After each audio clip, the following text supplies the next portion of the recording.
Hello, everybody. Thank you for attending our webinar today. So we are now at 275 days away from the Brexit.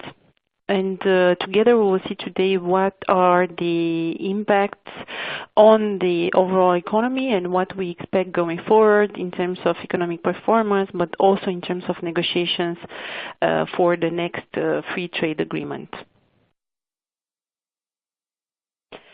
We see now the Brexit shock as slower but longer. Let me now just briefly remind you the timeline of the economic slowdown since the Brexit vote. So basically 2016 has been the year of the Brexit that has been marked by a strong confidence and financial shock. The sterling took a hit, minus 11% versus the dollar, minus 12% versus the euro, while business confidence lost almost 6 points and consumer confidence lost 11 points just 2 months after the vote. Well, we had a gradual recovery since, but we still remain at relatively low levels.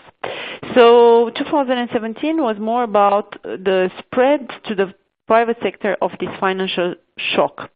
So the consumers faced the double yummy blow of high inflation that was at 3% year-on-year at year-end, and just progressively picking up wage growth since H2 2017, but not enough to compensate and to bring into positive territory the real purchasing power.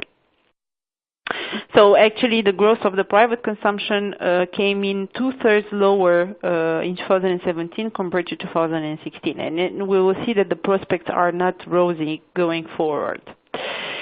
2018 would be more about the UK struggling to manage to remain attractive in a context of Brexit-related uncertainties. As we see, they still don't have a common position on the future free trade agreement that they want to negotiate with the EU. And we kind of see a delay in the process, but we will discuss this later and see if it really poses a risk to our end scenario. And then, in terms of uncertainties, in my view, the efforts that the UK needs to do are even stronger now that there are, let's say, significant investment opportunities abroad. So in terms of arbitrage that the companies will do, obviously they would more be inclined to go in destinations where there is more visibility and transparency than to go in the UK if they don't have enough visibility on the free trade agreement, for example. And I think very importantly, and to put up some numbers, the foreign investment, the inward foreign investment has been diverted to other countries, and it was really significant. There was a real significant fall in 2000 and already H2 2017, and we expect the fall to continue. So we would see around 100 billion sterling less by the end of 2019. In 2019, well, there will be a first foot out of the EU door, but with a true exit delayed thanks to the two-year transition period to 2021. So we will discuss what type of Brexit we expect, but you see that we expect still a soft Brexit. So, well, a soft Brexit doesn't mean that the medium-term adjustment of the economy would not be visible. So overall, GDP growth would be still weakening going forward, and we will see this in the next slide. We still expect the global economy to remain strong in 2018, with global GDP growth to expand by 3.3% after 3.2% last year. This will obviously continue to provide a cushion for the UK, but to a lower extent that we have seen in 2017. Global trade is expected to slow down to 4.1% in volume terms after 4.9% last year and to 3.7% next year. The Eurozone, the main trade partner of the UK, is also expected to see lower growth in 2018 and 19, but still above potential. However, this makes us to revise a bit downwards our GDP forecast for the UK by minus 0.1 percentage points to 1.4%, which is a relatively still strong level of growth, but the lowest since 2009. So obviously, without the Brexit shock, the UK economy would grow by at least 2.5% in our view. And we also expect the slowdown to continue into 2019, but to be less pronounced. So we expect 1.3% of GDP.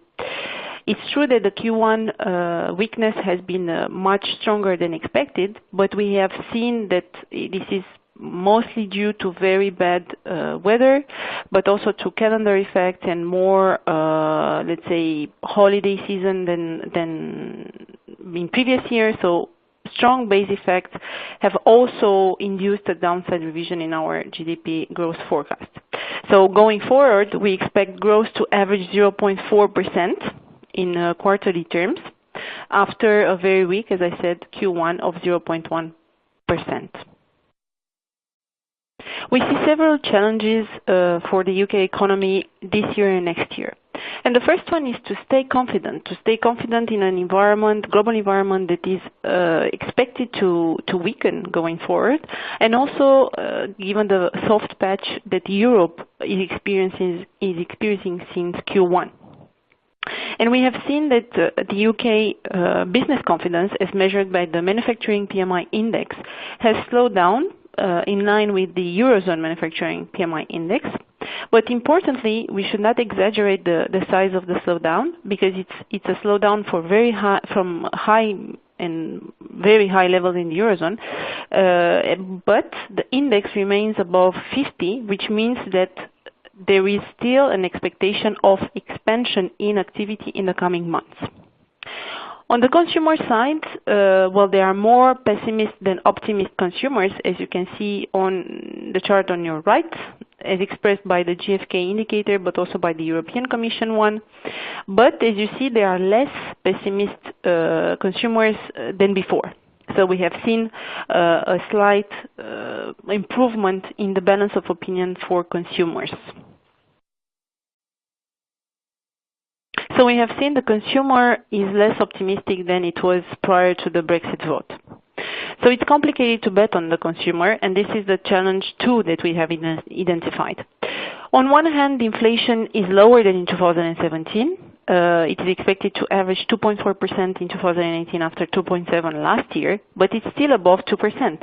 So it's still a drag in terms of real purchasing power for consumers. And it's true on the core inflation, the green line on your slide on the left, but it's also even more true on the headline inflation, which also takes into account the rise in energy prices that we have seen over the past months. That is expected to to boost inflation even further, with a peak expected this summer. However, not everything is bad, because consumers are enjoying accelerating wages given the increasing labor market shortages, and we expect wages to accelerate up to 3% in the coming months. They currently stand at 2.9%, so on average it should be close to 2.93% this year. So on one hand, we still have elevated inflation, but on the other hand, we still have an acceleration in wages, and we have, I would say, in relatively enough confidence to still see households step into their savings. So this would mean that somehow the drag or the shock on the consumer would be a bit compensated. So this is why we expect 1% growth in consumer spending and not less, but certainly this is a very low level because it's the lowest in 7 years. So going now to companies and the challenges that they are facing, in addition to the challenge of the lower volumes and then probably lower growth of turnover, which is currently around 5% compared to 6% plus in the Eurozone, we see also challenges that are expected to prevail in terms of margins. Over the past 2 years, the sterling depreciation has induced a significant rise in input prices. And we all know that the UK supply chain is very much dependent on imports. imports coming from the EU mainly and the Eurozone. So this has been a drag on company margins because of the fact that they couldn't pass through all the increase in input prices to the consumer. So this brings us to the question of how could they secure margins going forward, given the fact that the sterling is expected to continue to depreciate. So basically what we see is that investment intentions are still positive in the UK. So what does it mean? In our view, this means that basically companies, if last year they tried to capture the very strong external demand, this year they will continue to invest in order to capture the still relatively strong external demand, but more importantly, they will want to capture increasing demand, domestic demand, from companies that would change their supply chain. Obviously, with the Brexit and the perspective of a free trade agreement, so relatively low tariffs, but still tariffs from zero tariffs today, would, in our view, make some of the UK companies change the supplier in favor of a domestic supplier. So we think that companies in the UK would want to seize this opportunity and would want to increase their producing capacity domestically. But there are also, I would say, limits to the capacity that the UK would have to be able to domesticalize this supply chain because of the labor shortages, as we discussed previously. And we see that there is a significant fall in net migration, that in our view will continue and will continue to tighten labor markets and obviously put further pressure on wages, which makes the process of let's say, domesticalization of the supply chain more complicated for the UK companies. But the private sector is not the only one to look into a domesticalization of the supply chain in preparation of the Brexit. What we have seen over the past years is that there is a rising protectionism trend in the UK. The UK ranks among the top 10 highest protectionist countries worldwide, as you can see on the chart on your left. It's basically the 10th country where protectionist measures have been the highest over the past years. Not surprisingly, the first one is the US. And the year of the Brexit, interestingly, has seen a particular strong spike in the number of protectionist measures that have been implemented. And you can see this on the chart in the middle. In terms of policy instruments, if the US uses more classical way of protectionism like tariffs, the UK uses more policy instruments like trade finance or local sourcing or financial grants. So this have been the most used protectionist instruments over the past 5 years. And this, in our view, would favor the domesticalization of the supply chain and could also provide some buffers to the UK companies that face and will continue to face tighter financing conditions from the Bank of England normalization cycle. Well, doing business in the UK is not easy currently. Why? And this is our challenge number 4. It's because the rise of the non-payment risk. We expect business insolvencies overall to increase by 5% this year and 6% next year. But more importantly, we see for the moment, a contained negative domino effect on the supply chain. Where does it come from? It comes from an increase in major insolvencies. So basically, companies with a turnover above 50 million euro that are going bankrupt. And only in Q1 we have already 8 cases of major insolvencies, which is already half of 2017 and 30% more than Q4 2017. In total, this means more than 800 million euro of turnover that has failed, which is not less than 2.5, so 2 times and a half more than the average of 2017. So I think we should pay particular attention to the impact on the supply chain of these major insolvencies.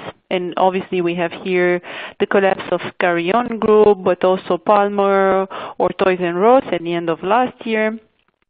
So it's basically a lot of big names that are getting bankrupt for different reasons, but this causes an impact on the supply chain and, more importantly, higher working capital requirements. And you see this on the chart on your right, that the working capital requirements in number of days is increasing relatively fast in the UK, as the UK companies cope now with a higher risk of non-payment from their clients, and they have, obviously as a consequence, higher needs of financing for their operating cycle. So challenge number 5 is to stay attractive, as we have seen at the beginning, in a context of still relatively strong investment opportunities elsewhere. So basically, we expect the sterling to continue to depreciate, but not by much compared to the euro, because the Bank of England has taken a relatively hawkish stance. So we expect the sterling to lose only -1% at the end of 2018 compared to the euro. But since the dollar is appreciating faster, it will lose 4% compared to the dollar. So in terms of levels, we would expect 134 in terms of GBP dollar at the end of this year, and 112 compared to the euro. So basically this would mean that valuations would still remain attractive in the UK. So this is a good news, and should help and should have helped during the past year inward investment. But we have seen that actually inward investment has drastically fell. Basically, when we look at the chart in the middle, we see that the number of mergers and acquisition deals from non-domestic acquirers has fell after the Brexit vote, or at least it's a plateau. Whereas the number of M&A deals by UK acquirers has continued to increase. So we see here, in addition to the protectionism trend that we discussed, which is growing in the UK, a trend of, let's say, more barriers for non-domestic buyers when it comes to new M&A rules. And you see actually that since June 11, there is a new, let's say, authority that has much more power, the Competition and Markets Authority, that has much more power to, let's say, make merger reviews lengthier and to increase the regulatory hurdle. So this is not really positive when we take into account the fact that the UK would need to continue to attract foreign direct investment if they would want to avoid the much slower economic slowdown. So where do we stand in terms of UK-EU negotiations for the post-Brexit arrangement? We have the impression that there is a deadlock, and all the headlines in the newspaper are a bit negative, so sentiment could be perceived as negative in terms of how far they can agree on the next free trade agreement and on the Northern Ireland issue. But so far, in my view, I think we still have room for compromise. I really believe that the EU wants to keep a very pragmatic stance, and the recent declarations from the negotiator from the European Parliament, but also from the European Union itself, Michel Barnier, said that certainly progress is not strong enough, and this we acknowledge it, and we all know that progress in terms of negotiations is not strong enough, and we still don't know what is the common stance of the UK in terms of the targeted free trade agreement. But they remain confident that an agreement could be found, or the big lines of a future agreement could be found by year end. So this is basically the hard deadline for everybody. The soft one is it remains October 2018, but the hard deadline is the end of the year, in order to allow enough time to the European Parliament and to national parliaments to ratify the agreement. I don't believe we will have enough concrete details on the future free trade agreement, because usually they take 5 years on average to be negotiated. So it certainly gives more time for a settlement by 2021, which is still the official year of the exit and the year of implementation of the free trade agreement. But we will certainly know if it will be more stay in the custom union type of agreement, or more free trade agreement like the one that the European Union has with Japan or with Canada. Our baseline scenario continues to be a limited FTA when the UK will be officially out of the EU, which could be 2021, the end of the current agreed transition period, but we would not be surprised that this transition period could be prolonged until 2023. However, we have changed the probability for an extensive FTA, so we now give a higher likelihood for an extensive FTA, which means a similar free trade agreement as the CETA, so the free trade agreement that the EU has with Canada, which would mean less than 1% weighted trade average tariffs. But however, we still continue to see the limited FTA as our baseline, which would mean 2 to 3% tariffs on imports, which is still more favorable than what the EU has as an average tariff towards the world, which is more 5%. In terms of the hard Brexit, we have lowered the probability to 10% from 20% because, as I said, we think that there is enough room for compromise between the EU and the UK.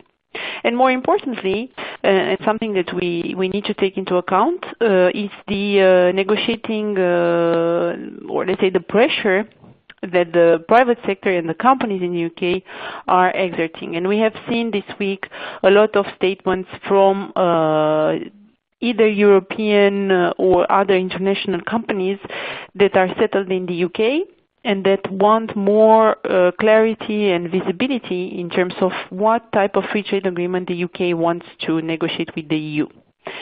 So there is also pressure not only from the Europeans, albeit they keep some flexibility obviously, but also from the private sector itself, which threatens not to increase investments if they don't have enough visibility this autumn.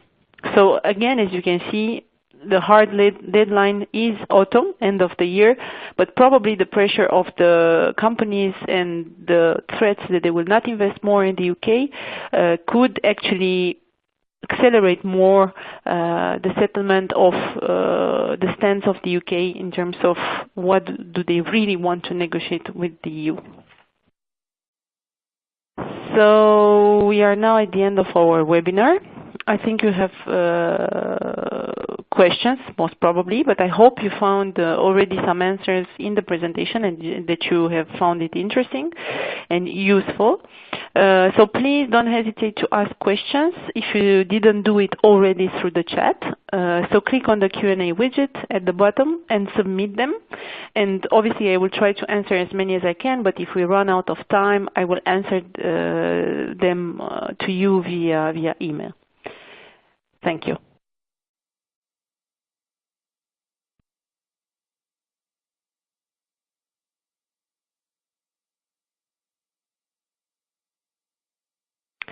So let's take the first question. The first question is about the sectors that have been the most impacted by the rise in insolvencies. So the first question is about the sectors that have been impacted by the rise in insolvencies. And actually what we see is that the sectors that have suffered the most are the ones that are either related and very linked to the consumer, and we saw that the consumer is in a weak position. So the retail sector, but it's not only a question about demand, it's also a question about the sector itself that has a lot of weaknesses already that were prior to the Brexit, like high debts and low margins, and we all know the structural changes that the sector is going through. So as you have seen, a lot of big tickets in insolvencies have been already registered in retail. but also in construction. And already there are some signs, not only of the signs of slowdown in terms of prices, house prices, but also in terms of demand. So the construction sector is also suffering from a rise in insolvencies. Now the second question, it's a more general one, and it's related to the protectionism. So the question is, Trump has put in place tariffs on steel and aluminum on key trading partners, including the EU, obviously. And the question is, if the when the UK will be out of the EU, is there any chance that we could trade with the US tariff-free? And do we know if he would still continue to impose the same tariffs as of today? So first, I would like just to update you on our stance on the protectionism and where do we think we are heading. I don't know if you have seen the paper that we published. If you don't, please go ahead on the website or on the app. But mainly we have three scenarios. The baseline is a scenario where the trade tariffs increase by 0.5 percentage points.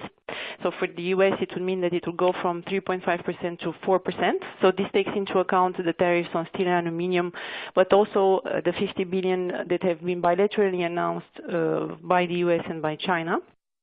And the second scenario is a trade flood, where we have obviously increased the probability over the past since the recent announcements. And it would take into account a much higher rise in the average import tariff of the US, which could be around 2 to 2.5 percentage points. So it will go until 6%. And obviously, if you ask yourself what's the milestone to go into this scenario, well, one of the milestones could be that he would target 200 billion of Chinese imported products instead of 50, or he would target the European car imports from Europe, which also equal to around $200 billion. So if really we see that these announcements would be in place, would now be in a less favorable scenario. And then a trade war for which we still continue to give a very low probability. We consider it as a tail risk, and we give it 5% probability, and it's basically a scenario where import tariffs will increase back to the 60s levels. If in trade flood we are in the 80s, in the trade war we would be above 11%, so we will go back to the 60s.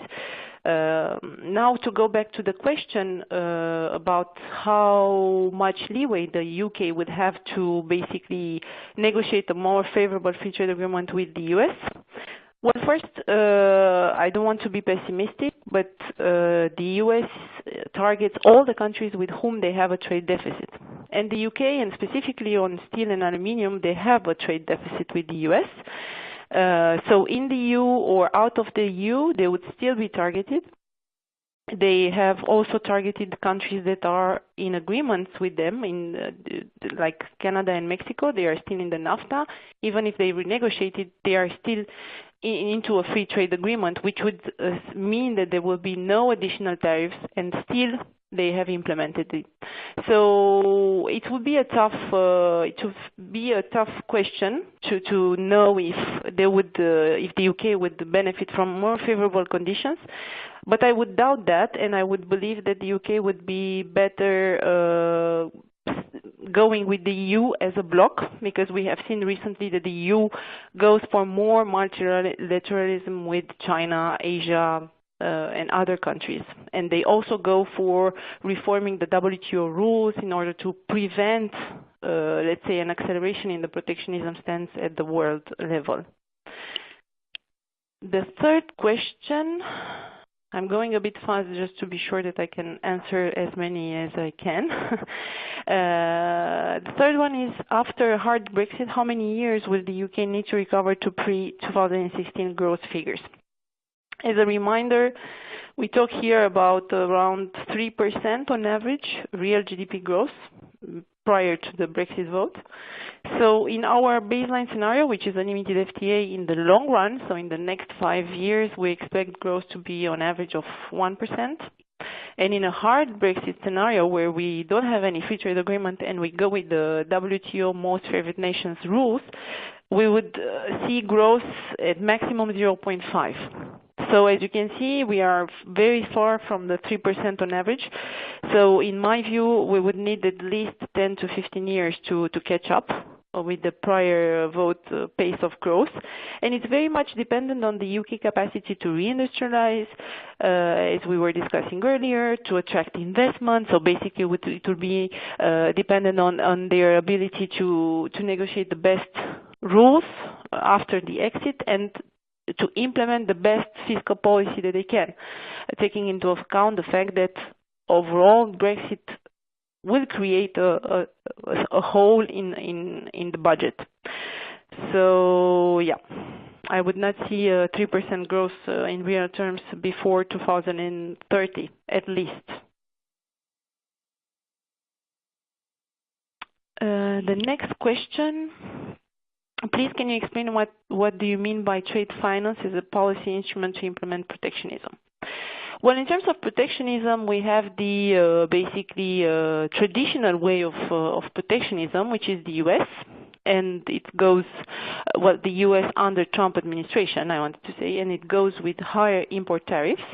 But the U.S., as you have seen, it's the most protectionist country in the world over the past. It has been so over the past 4 to 5 years. So even under Obama, but the policy instrument was different. So if Trump now goes more into higher import tariffs and more traditional ways of protectionism, previously it was more non-tariff barriers, and trade finance enters into this category of non-tariff barriers. And what does it mean? For example, it means that the UK has an export credit agency basically. It is considered as a protectionist measure because we basically target UK-based companies and help them with different type of instruments, be it financing, but also we try to give them guidance in terms of what type of export market they could target, and this is considered as a protectionist measure as it is focused on UK companies only.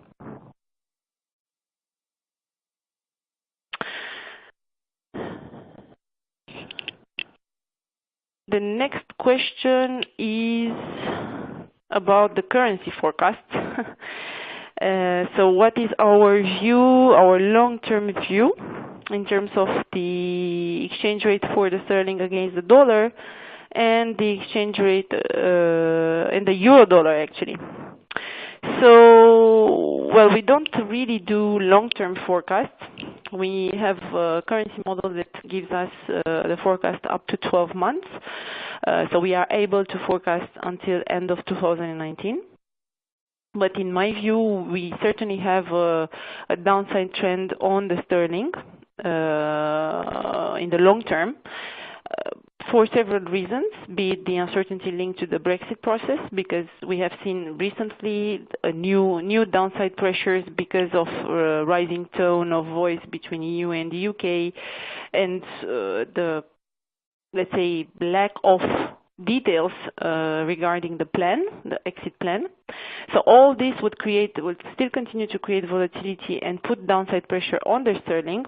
But then we have the central bank, and the Bank of England is taking a more hawkish tone, which could support the sterling and could, let's say, cap the strength of the depreciation. So if until now we have had a financial shock, as I would call it a financial shock, because the sterling depreciated by a double digit, I would say that we would rather go towards more moderate trends, depreciating trends, like between 2 and 4%, so not more than 5% in the long run.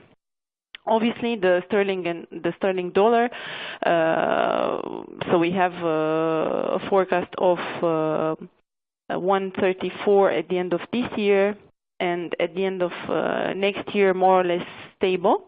because the dollar is expected to end its appreciating trend next year because growth is slowing down and the Fed is expected to tighten a bit less quickly.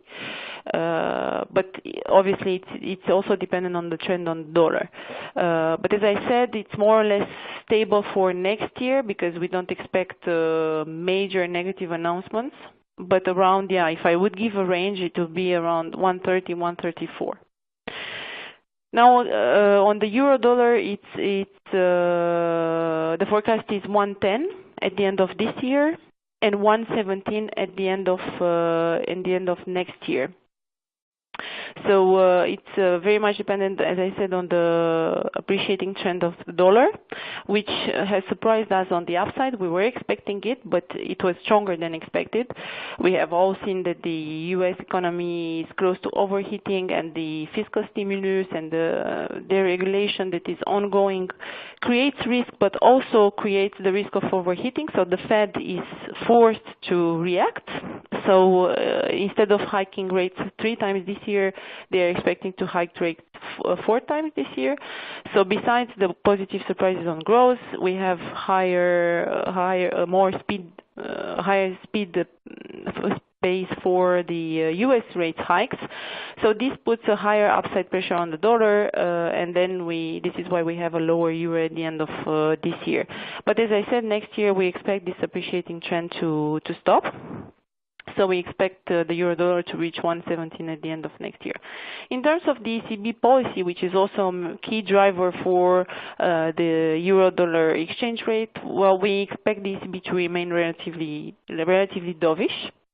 It's true that the Eurozone economy is expected to slow down, growth of 2.1 this year and 1.9 next year, which compares to 2.7% last year, but still above potential, so it's not so bad. Inflation is expected to remain contained, so basically there is no sense of urgency to normalize too fast.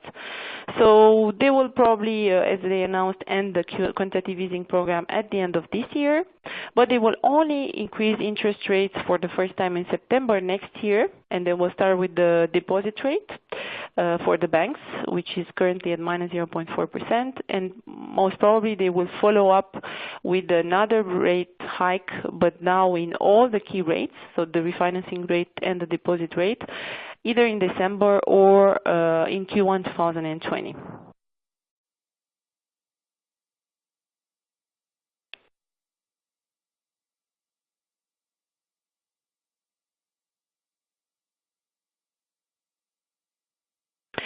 Can you remind us the figure you mentioned at the beginning of the seminar regarding $100 billion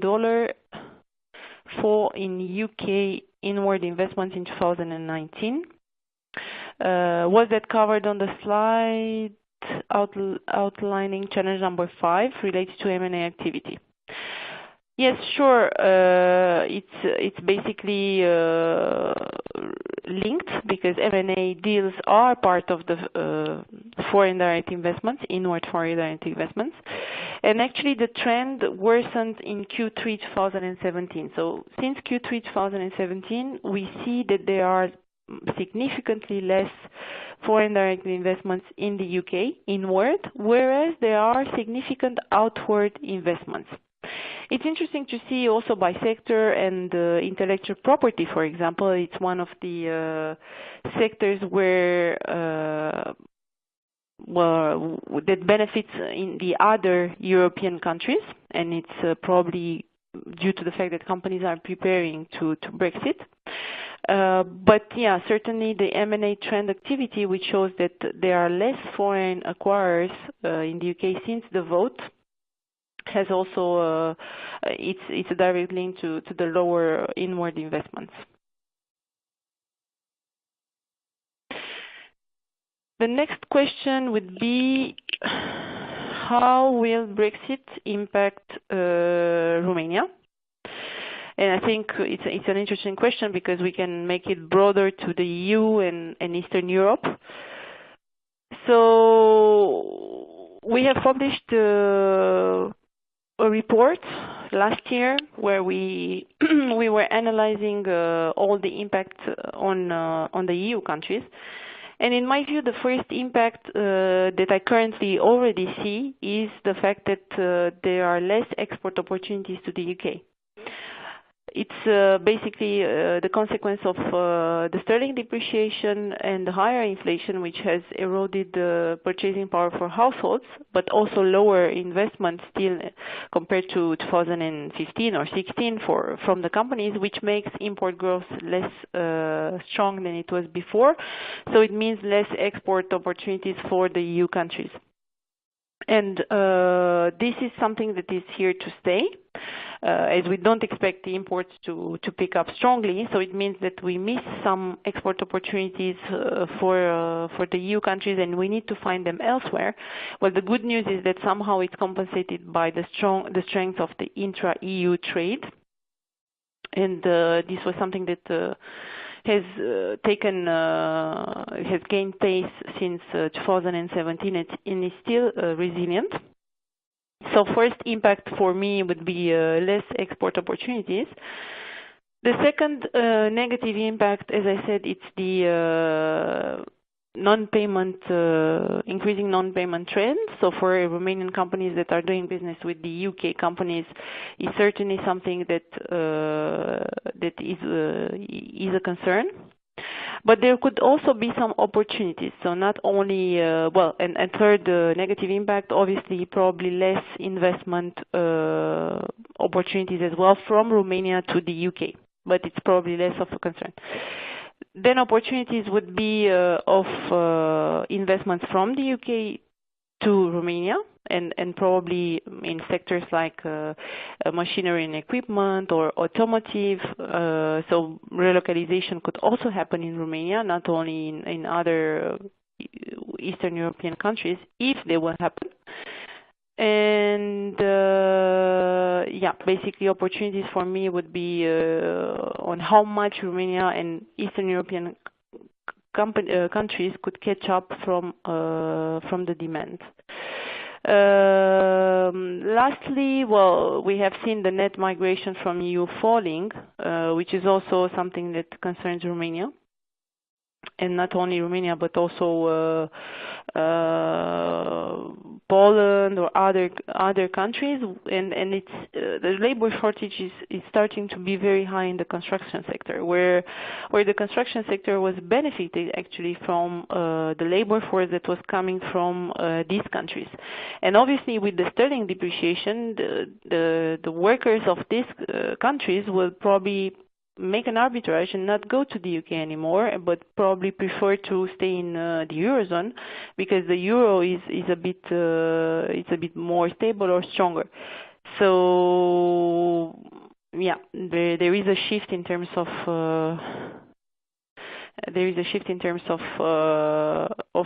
labor market and the origins of the workers.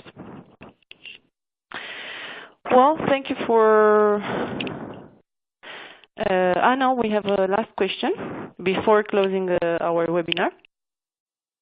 Will the forecast net reduction in migration impact on wage inflation, and have you already factored that into your forecast inflation rate? Yes, this is basically something that we touched upon earlier on during the webinar, the fact that wage inflation is not only supported by the fact that activity didn't slow down that much, so it's slowing down slowly, if I can say. So it's not a collapse, but then labor shortages are certainly very high. It's not only the case in the UK, and it's not only a consequence of Brexit, but obviously Brexit has accelerated this trend. It's also a trend that is visible in the EU countries as a whole. But certainly the increasing labor shortage is the main reason for which wages are accelerating. And yes, this is factored in the inflation rate that we see, as I said, on average at 2.4 this year. So again, thank you for attending our webinar. Stay tuned for the next one. For those that have already participated, you know that we try to organize one per quarter in order to give you a detailed update on where do we stand in terms of negotiation and the economy and the impact of the uncertainty. So don't hesitate to contact us in between if you have questions, or just after the webinar if you didn't manage to ask your question. We will come back to you by email as soon as possible. Thank you and have a good afternoon. Bye.